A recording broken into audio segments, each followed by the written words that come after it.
The content, views, and opinions expressed in the following program are those of the producer and do not necessarily reflect the view and opinions of the City of Bremerton, BCAT, their officials, or their employees.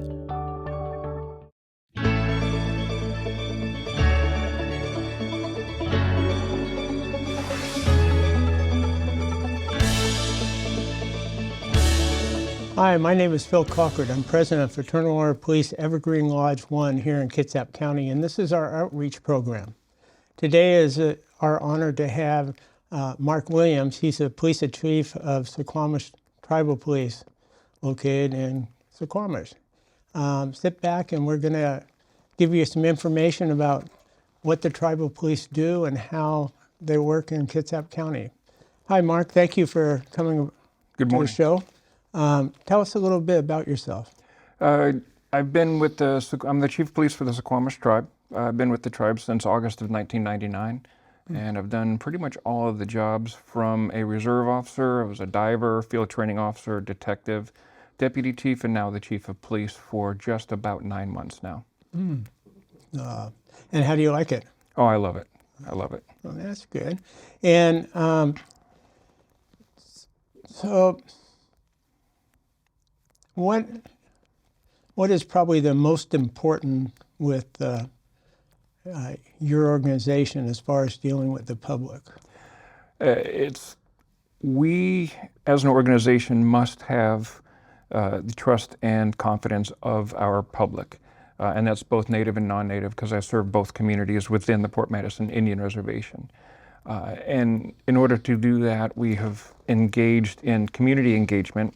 We do something simple as barbecues. We had one just yesterday, a lunchtime barbecue for the employees of the tribe, and then we invited the public as well. When I first took this job, this position, I was trying to figure out what we could do to improve our lot. We were doing pretty good as a department, pretty good with our collaboration in the community, but I wanted more. So I actually had to do some introspective thinking. It got me debating in my own mind how we work with them better, work with them. And then it struck me that I'm saying them. Mm-hmm. So it's not them and us, it's just correct, us. Yeah. I had to come to the epiphanic realization that we are not working as an us and them. And then I had to own in my own mind that I am operating as an us and them. The department is operating as us and them. And then it was starting to break that down. Mm-hmm. So I had to stop that myself. And we are doing a great job as an organization of no longer having that us and them attitude and more collaborative with the community. I think that's great. In fact, I kind of preach that to all the departments. They need to do that. You know, back when I was a deputy, we didn't have all the crime and they weren't as busy, but we were community policing. In fact, when it wasn't busy, we were encouraged, go in the taverns and play pool with them or play darts with the ones in there. Get to know the people in the community, what they do. Stop at the barbershop and talk to the people that hang out there. Yeah. You know, and they don't have that luxury now that they did in most of the departments. Most departments, yeah. My department does, though. Our call volume is relatively low. We're 15 to 20 calls a day. And that's 24 hours in the day. So we have the luxury of spending more time on these details and meeting with and really providing help to the people that we're dealing with. So that's good. Yeah. Now, the community you serve, it's with having the tribe there. Mm-hmm. The tribe is part of our community, but it also has a separate entity of their own. Yes. And so you have a culture there that you deal with and promote within the culture of the community. How does that work for you guys? What do you do to ensure the culture in the community? Well, we ingrain the culture of the Suquamish tribe into everything that we do. It starts with the badge and the patches that we wear, designed by community members. And it represents the community itself. We have Lachute seed on our cars, the actual language of this particular region of the Salish Sea. So we have some of that on our cars. We have it infused throughout our building. Exit signs, for example. Mm-hmm. We're having those produced right now. Exit signs, bathroom signs, our office signs. in both English and Lachute Seed. So we're trying to ingrain that in. Our hiring panel, for example, includes people representing the community. We have tribal elders, we have tribal members, we have a member of the tribal council sitting as pretty consistent members of our interview panels. And how do you choose the officers that, I mean, I'm assume they have a test and so forth? Yes, we follow the majority of the hiring practices that most state agencies do here in Washington State. We have to do the polygraph, the psychological, the complete background check. We have to take extra measures, though, under federal law for Indian children, and I can't remember the name of the act specifically, but it requires even more of a deep dive into backgrounds. So we follow all the same principles and practices as everyone else with the additional few checks that requires. And where we kind of split away from the state agencies is in the actual makeup of the person that we're trying to hire. So if somebody's qualified to be a police officer in Bremerton, Port Orchard, Paulsbo, whatever, presumably they would be qualified in Suquamish. But is that person going to be a right fit for our community? And is the community going to be a right fit for that person? And I think that's important both directions. We have actually turned down people that have gone on to work for Kitsap and Paulsbo, Bremerton, King County, and they've got wonderful careers. They're doing a great job. We just didn't feel that they would be a good fit for our little community. Mm-hmm. Can you elaborate on that a little bit? As far as, we're looking for people that, I don't want the guy that's going to walk in and say, I want to be on the SWAT team in 3 years. I want to be, I want to do this, that, or the other, the drive fast and get things done. I want somebody who wants to actually work with the community. I want somebody that is looking to spend the time getting to know the people and getting to know the people's needs, desires, wants. I want them to be able to know when somebody is having a baby or be comfortable attending the funeral service for one of our community members. And that's not typical in what we do in policing as a whole. Well, that's old school policing. Yeah. Basically, yeah. Yeah. And that's part of the tragedy of being so busy and undermanned that they don't have that anymore. Yeah, and we're trying to get away from the cliche of community-oriented policing. I mean, everybody says they want to do that, but what does that actually mean? Mm-hmm. For Suquamish Police, it means community policing, trying to become our police department, not the police department. That's good, that's good. Yeah, it reminded me of back when I was a rookie, my first week I rode with the sergeant, and we go to coffee. I was graveyard. Go to coffee in the middle of the night. And there was only one place open, and we go in and we meet. It was in Silverdale, and we'd have them come down from north. There was only 3 working up from the south, and we'd meet at Silverdale for 3 in the morning for breakfast. And so we were walking in, and he goes, "Wait a minute, we're sitting over here. Well, you're not sitting with us." I go, "What?" He goes, "See those 2 guys over there sitting at the bar? I want you to go sit over there, get to know them, and I'm going to quiz you on how much you know about them after we eat. But no, you don't get to sit with us." So I had to go over there and sit with them, which I'm thinking, a lot of people don't like police officers. How is this going to work? So I kind of put it on I probably did it the wrong way, but it worked. I told over there, I go, "Excuse me, I'm new. You see that A over there? He told me I had to sit with you guys. I couldn't sit with them. So do you mind if I join you? Anyway, I kind of played a sympathy card, and they went along with it, and it worked out just fine. But it did help break the ice for dealing with people and and not having that separation. Yeah, I agree. And I also believe that along those lines that 99 out of 100 people we deal with are good people that have made poor choices, and we just have to keep that in mind. Well, yeah, it's a sad situation with drugs and mental illness right now, and most people are good, and the people and everyone seems today have someone in their family that's either hooked on alcohol, drugs, or mentally ill. And the problem is that those people become desperate, especially when they can't get their fix or whatever, and then they commit crimes. Yeah, they can't get out of their own way for their affliction. So, I think we're on the right approach, but we need more money put into rehabilitation and mental health. I agree. Okay, on that same line, are you federal officers? No, we are not federal officers. There's a misconception that all tribal officers are federal officers because the Bureau of Indian Affairs does provide actual BIA police to some reservations. We were originally before the tribal police. Yep. We all had BIA cards. Yep, the Special Law Enforcement Commission cards, yeah.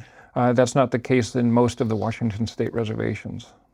So, And back in the day when we had BIA cards, we'd handle the misdemeanors on the reservation, and we end up handling the felonies too, but the felonies would be under the guidance of the FBI. We'd have to call them, and if they had manpower, they'd come in. If not, they'd tell us to handle it. yeah. So, what do officers, do you promote what you're looking for to officers to the point that you have some officers apply because they like that?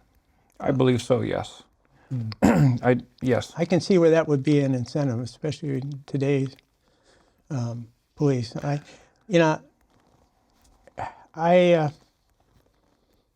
I'm a little upset with the police looking like military because it creates a bit of a barrier between the public. Yeah. And so, we had cowboy hats and you look like a cowboy, which wasn't as threatening as military. How does Suquamish police interact with local police? All the rest of the police. So we are co-dispatched with the Kitsap County Sheriff's Office because we're located within unincorporated Kitsap County. The vast majority of the population within the Port Madison Indian Reservation, that's Suquamish, are non-native. We have a relatively small proportion, probably 25-30% are actually Native Americans. And we collaborate very well with the Sheriff's Office. And the county itself is not, we're not isolated little islands. We work with Poseville all the time, Bainbridge all the time, occasionally Bremerton, and I'm going to be down at Port Orchard this afternoon. So we do work collaboratively with them, more so with the Sheriff's Office as a team. And you're basically cross-commissioned, right? No, the cross-commission,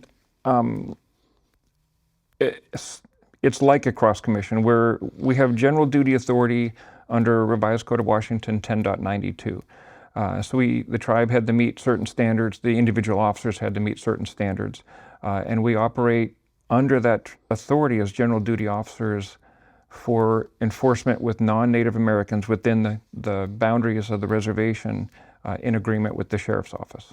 And that's one of the reasons that all your officers go through the Criminal Justice Training Academy, right? Yes. Our basic academies are either the BLIA Academy in Burien or one of the other campuses that they've recently created, or we go down to the Federal Law Enforcement Academy in Artesia, New Mexico.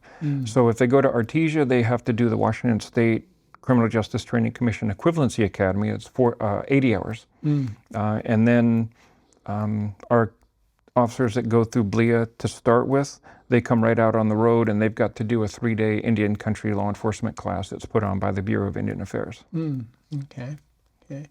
So this is a question that I ask all the different departments, and it's how long does it take to get an officer you hired before he's, productive for you? 8 months. 8 months. 8 months is an easy answer. We're waiting for a class at the academy. Excuse me. Waiting for a class at the academy. The wait times have come down with the opening of the new campuses. However, we're still waiting. So you've got to hire somebody and then pay them while we're waiting for that seat. It could be a month, could be 2 months. And then you've got the 5 months of the academy and then 4 months at a minimum of field training afterwards. It's approximately 560 post-academy in the seat training hours. You're looking about a year and a half before they're on their own, basically. No, it's about 8 months, 8 months? between 8 months. My Marine division's different though, because they go on to specialty training, operating the boats and working with the marine environment and natural resources. So they are probably a year out. Okay, so let's go into that. How many divisions you have? We have 2. We have a traditional police. You call 911. The police show up at your door. That's my patrol division. We also have a Marine division, we call it, and it's our fish and wildlife. They maintain the natural resources, maintain and protect natural resources of the Suquamish tribe's usual and accustomed area, and they cover just about 3,800 square miles of area. Oh, wow. And there's only 4 of them. So. And you have a boat too for that? We have 2 boats. One is operated by the police officers, another is operated by a civilian employee. And his job description is soon to be changed. He's currently what's called a gooey duck monitor, soon to be a harvest monitor. But he's out on his boat, currently a male occupying that position, but he's out with the gooey duck divers providing safety and security around them. The dive boats are relatively slow, so if there's an emergency, he can throw an injured diver on his boat and run him in really quick. So we do have the 2 boats. Okay, well that's good. How many officers do you have? We have 17 officers. The total department number is 20 for authorization. We have the Marine Division, 4 officers, the Patrol Division, and the command structure. It's pretty typical in the Patrol Division, pretty typical of every other department. I've got the chief, myself, deputy chief, the sergeant structure, etc. I've got 5 civilian employees, the harvest monitors, a crisis response front desk person, and we entitled her crisis response because you get people that walk in all the time that are having an issue of some type or another. So she receives the same training that the officers do as far as de-escalation and whatnot, and a administrative services manager. Okay. So, correct me if I'm wrong, any follow-up investigation is done by the patrol officers? We have a detective, but it's 1 detective, and we could employ 3 detectives and be still gainfully employed. Yeah. So the patrol officers work the cases as long as they possibly can. The graveyard and swing shift officers are at a distinct disadvantage because you can't knock on someone's door at 2 in the morning to do a follow-up, or you shouldn't. So the detective picks up a lot of load from that. Okay. Let me break this down a little bit more just from my mind. You patrol the Suquamish tribe, but that also includes fee patent land, right? Yes. And fee patent land is land that was, for those that don't know, that used to be tribal trust land that was sold off, but still within the tribal boundaries. Correct, within the exterior boundaries of the reservation itself. Right. So you've got trust land, generically, which is owned by the federal government or individual Indians for their use, and then you've got simple fee land that non-natives operate or non-natives own. Okay. Who do you handle all those? Yes, we operate with a playbook with the sheriff's office because the citizens of Suquamish, Indianola, part of Paulsbo that encompasses the reservation encompasses, they still pay taxes, so the sheriff's office still has to do a lot of, or should do a lot of the work in there, and they do. We work collaboratively with them. But as busy as they are from time to time, we pick up a lot of the cases. So if the deputy can't make it and you're available, you'll take over. Well within our authority, well within our capability, yes. Which is really an advantage for the people that live there, especially this day and age when the deputies are running from call to call. Yeah, absolutely. If somebody in Suquamish calls 911, they get 2 departments dispatched, and one of the 2 of us is getting there pretty quickly. That's good. Yeah. If the person is non-native, the suspect in a crime, for example, then we handle that under the revised Code of Washington, and if an arrest is made, they go to Kitsap County Jail, and the cases are referred to Kitsap County courts. If they're an enrolled Native American and an arrest is warranted, they still go to Kitsap County Jail, but goes into the Suquamish Tribal Court. Okay.